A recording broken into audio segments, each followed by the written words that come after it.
प्रदीप भंडारी भी हमारे साथ जुड़ चुके हैं। प्रदीप भंडारी जी, मतलब विपक्ष तो सवाल उठा रहा है कि ये चुनाव पूरी तरीके से निष्पक्ष नहीं है, ये मिलीभगत है, लेकिन अब बीजेपी भी सवाल खड़े कर रही है। शुभेंदु अधिकारी कह रहे हैं, अर्जुन सिंह का बयान सामने आ रहा है जिसमें यह कहा जा रहा है कि साहब ये तो चुनाव प्रोटोकॉल का गंभीर उल्लंघन है, गोपनीयता के उल्लंघन का असर चुनाव के परिणाम पर पड़ेगा। और ये भी वो कह रहे हैं शुभेंदु अधिकारी की सत्ताधारी दल के पक्ष में अफसरों पर दबाव का छिपा प्रयास होता है। तो कई जगह तो आपकी सत्ता है, क्या आप भी यही करते हैं? प्रत्युष जी, मैं ना फैक्ट्स पे बात करना चाहूंगा, ना कि कोई हियरसे पे। फैक्ट क्या है? फैक्ट ये है कि ये इलेक्शन कमीशन ने का नोटिफिकेशन है जो कहता है कि फाल्टा में बूथ नंबर 238, 239, 240 तमाम बूथ पे ऐसे लोग पोलिंग सेंटर के अंदर आ गए जो वोटर्स नहीं थे और तृणमूल कांग्रेस के गुंडे समर्थित थे। 78, 80, 182 पे वीडियो फुटेज मिसिंग थी। 160 के अंदर जो है अकेला वोटर नहीं गया, उसके साथ कई लोग पोलिंग स्टेशन पे गए जिससे घेराव कर सके।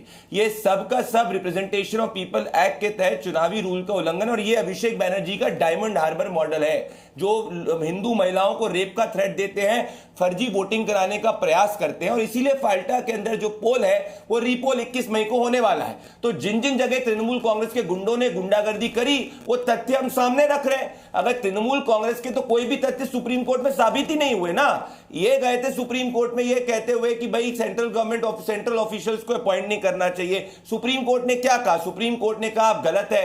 कलकत्ता हाईकोर्ट में गए, कलकत्ता हाईकोर्ट से खारिज हो गए। अरे अधीर रंजन चौधरी जो खुद कांग्रेस के सबसे बड़े नेता है, सुरेंद्र राजपूत सबसे बड़े नेता नहीं है बंगाल के, उनको तो बंगाल का ब नहीं पता है। अधीर रंजन चौधरी जो है, जो लीडर ऑफ ऑपोजिशन भी रह चुके हैं, जिनको बंगाल की पूरी जानकारी, वो खुद कह रहे हैं कि ममता बनर्जी के गुंडे रिगिंग करने का प्रयास करते हैं। पर इस बार केंद्र सुरक्षा बलों ने चुनाव आयोग की व्यवस्था के अंदर एक भी व्यक्ति की मृत्यु नहीं हुई।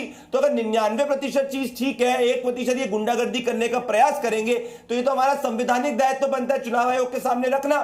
तृणमूल कांग्रेस को लगता है कोई फैक्ट्स ऑफ मेरिट चले जाए, उसको चैलेंज कर दे कोर्ट में अगर उसको नहीं लग रहा। पर आज ये साबित हो चुका है, धमकी दे रहे अभिषेक बनर्जी, धमका रहे हिंदू महिलाओं का विषय। जी न्यूज के कैमरे पे, मैं कल जी न्यूज देख रहा था, जी न्यूज के कैमरे पे हिंदू महिलाएं कही कि उनको तृणमूल कांग्रेस के गुंडों ने धमकाया कि अगर टीएमसी को वोट नहीं डालोगे तो रेप कर देंगे। अब मुझे बताइए ये लोकतंत्र है कि क्या है?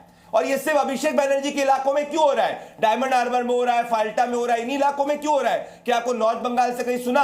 क्या आपको कलकत्ता में कहीं सुना? नहीं सुना। तो अब ये आखिरी समय जब इनको पता है चुनाव हार की कगार पे, तो ये मैंडेट स्लैश करने के लिए ये सब हरकतें अपना रहे हैं।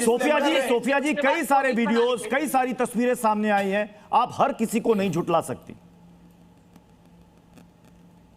मुझसे सवाल है जी आप ही से।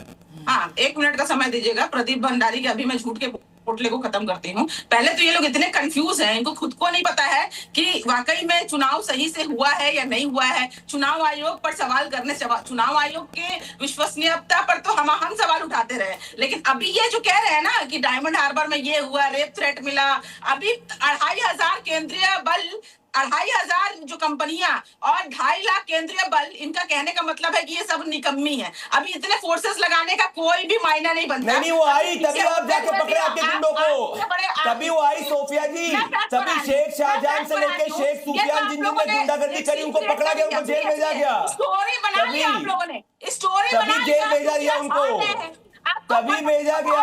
अरे स्टोरी नहीं है कि बंगाल की महिला झूठ बोल रही है, बंगाल की माँ झूठ बोल रही है, बंगाल की माँ झूठ बोल रही है क्या? बंगाल की माँ झूठ बोल रही है क्या? नहीं बोल रही है झूठ। अब इसका विरोधी क्यों है? क्योंकि वो हिंदू है इसलिए उसको झूठा कहेंगी आप, क्योंकि वो बंगाली हिंदू है इसलिए उसको झूठा कहेंगी, बंगाली हिंदू है उसको झूठा कहेंगी। अरे एक बम नहीं फटा, एक व्यक्ति पे गोली नहीं चली, एक व्यक्ति की मृत्यु नहीं हुई, इसीलिए आप बता रहे हैं।